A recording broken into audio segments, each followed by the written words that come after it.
De la culture du coton, un très dur labeur à cause des insectes et des intempéries. Il y a quelques années, ils ont découvert un produit miracle, le coton OGM, réputé ultra résistant. Mais est-il aussi efficace qu'il le prétend? C'est toute la question. Dans la solitude des champs de coton, un reportage signé Claire Lessing. C'est un pays qui ne tient qu'à un fil, le fil de coton. Au Burkina Faso, 1 habitant sur 5 vit de ce duvet blanc. Un duvet très réputé d'ailleurs car le coton burkinabé est ramassé à la main.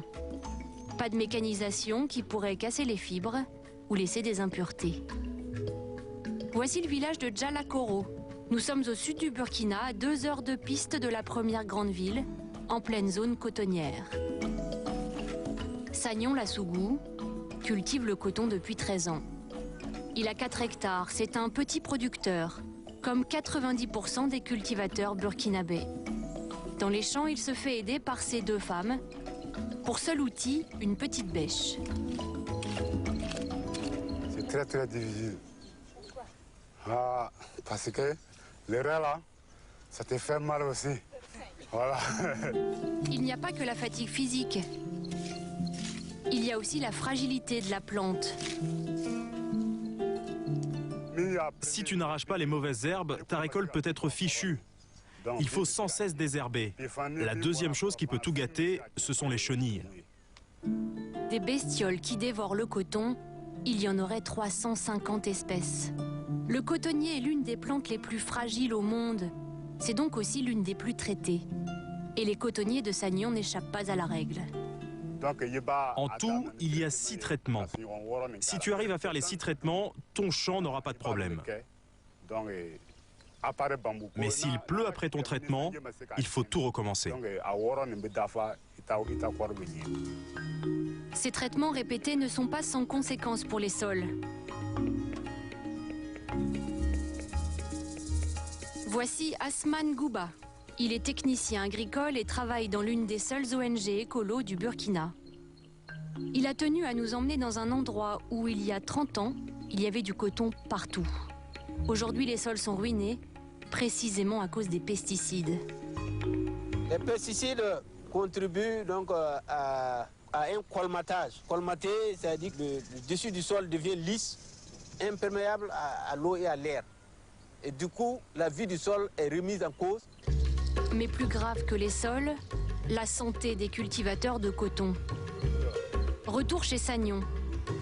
Voici le pulvérisateur avec lequel il épand les pesticides. Normalement, il faudrait qu'il porte une combinaison, un masque et des gants. Normalement.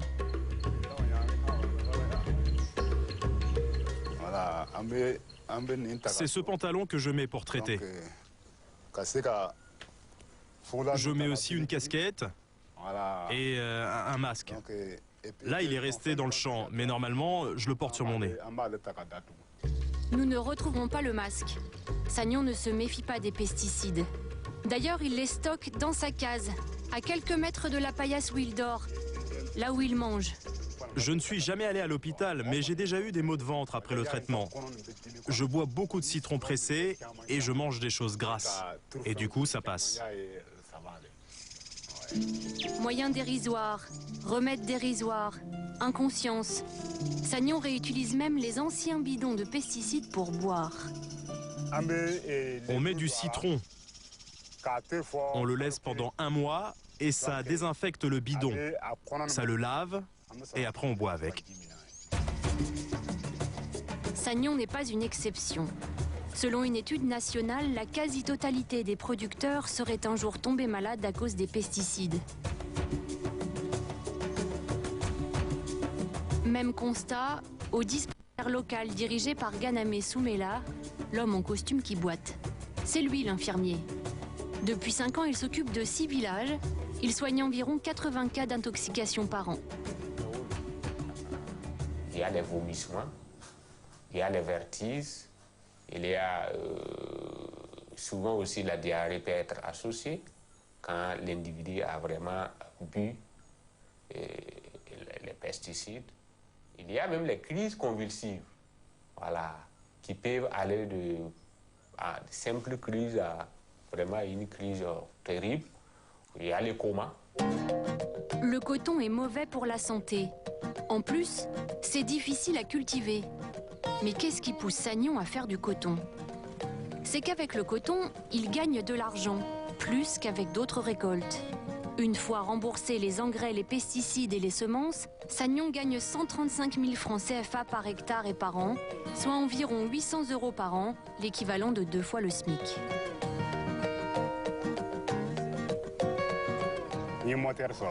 Quand j'ai commencé la culture du coton, la première chose que j'ai faite, c'est d'acheter une mobilette, une charrette et un âne. J'ai pu construire des maisons pour mes 2 femmes et aussi la mienne avec des tôles. Et puis, il y a une autre raison pour laquelle Sagnon a choisi le coton. C'est celle de tous les autres cultivateurs. Quand on fait du coton, on reçoit de l'engrais à crédit de la société cotonnière. Et cet engrais, on s'en sert pour toutes les cultures qui nourrissent la famille, comme ici le maïs. C'est le problème de l'engrais. Si tu refuses de cultiver le coton, tu ne peux pas avoir d'engrais pour tes autres cultures.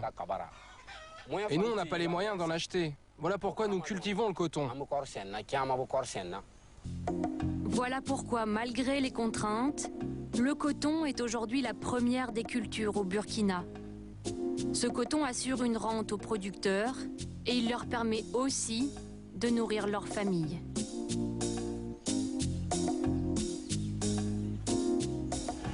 Bref, on l'aura compris, cultiver du coton avec des pesticides, c'est un véritable calvaire. C'est alors que le coton OGM entre en jeu. Le coton OGM commercialisé par la fameuse firme Monsanto. Avec lui, plus besoin de pesticides puisque ce coton OGM a la faculté de repousser les insectes. Alors forcément, il a eu beaucoup de succès. Dans le monde, la moitié des champs de coton sont aujourd'hui OGM. Sauf que vous allez voir, cet enthousiasme pourrait être de courte durée. Il aura suffi de 2 ans. Et ce coton, le coton conventionnel, est devenu de l'histoire ancienne au Burkina. Que s'est-il passé il y a 2 ans? Monsanto a débarqué. Dans les valises du semencier américain, un produit miracle, le coton BT. Du coton transgénique qui augmenterait les rendements de 30% et comme d'un coup de baguette magique, réglerait le problème de la pauvreté. Pour faire changer radicalement la vie des cultivateurs de coton du Burkina Faso, l'un des pays les plus pauvres du monde. Grâce à une équipe Monsanto dévouée, 2 millions de petits producteurs dans l'un des pays les plus pauvres du monde ont aujourd'hui le droit de produire un coton protégé des insectes. Ce choix, Elie Nyoumou l'a fait il y a 2 ans. Tout son coton est OGM. Principal avantage selon lui, il traite 3 fois moins qu'avant du temps du coton conventionnel. On fait moins de traitements. Avec le coton OGM, il faut traiter seulement 2 fois. Et puis le coton OGM, ça marche bien. Il est chargé de capsules de coton et les rendements sont bons. Il a presque doublé son rendement. Alors au village, c'est la star. Grâce aux OGM, il a acheté ce tracteur et il loue ses services à qui a de l'argent. Avec le tracteur, je laboure mon champ. Après, je vends mes services. Et je pars travailler chez les gens. En 1 an, il a gagné 2,5 millions de francs CFA, soit 4 000 €. Une coquette somme grâce à laquelle Elie paye la scolarité de ses enfants et construit aussi une maison pour son frère. Une belle maison en briques rouges, solide, le luxe. Mais à quoi tient sa réussite? C'est quoi concrètement les OGM?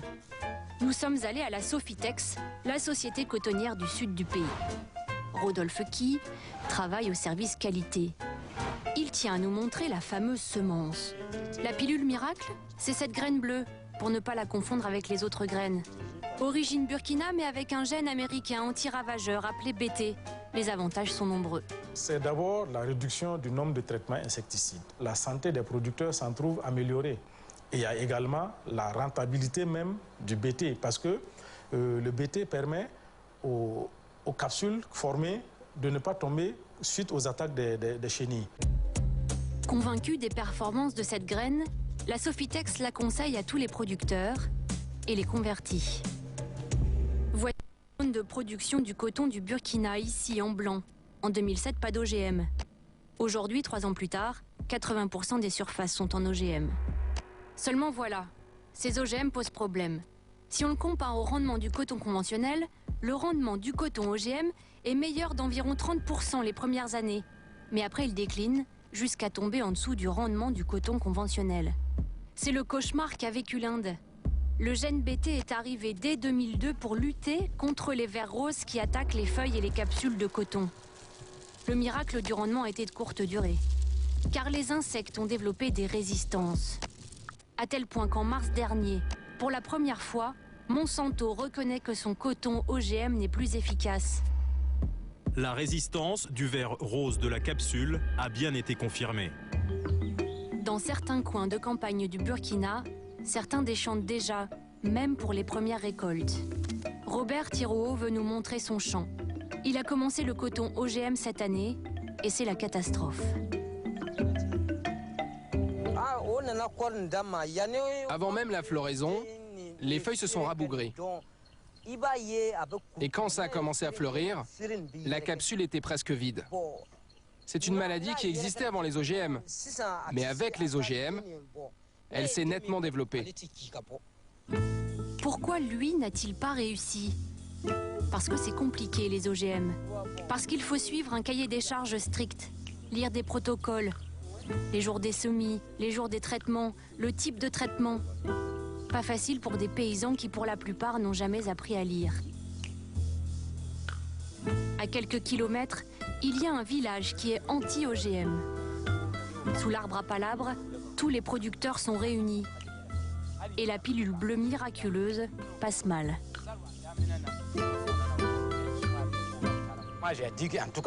Moi, j'ai dit que ce qui poussera dans mon champ, si c'est du coton OGM, je vais l'arracher et je vais l'enterrer ailleurs. Oui, je dis que jamais la graine du coton OGM ne tombera dans mon champ.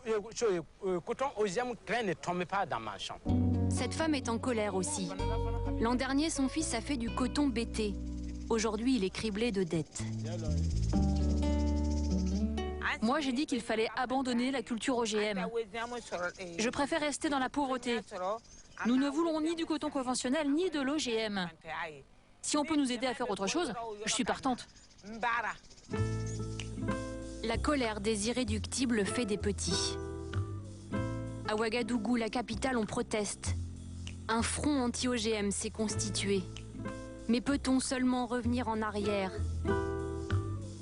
N'est-il pas déjà trop tard pour dire non aux OGM? Ça, c'est une autre histoire.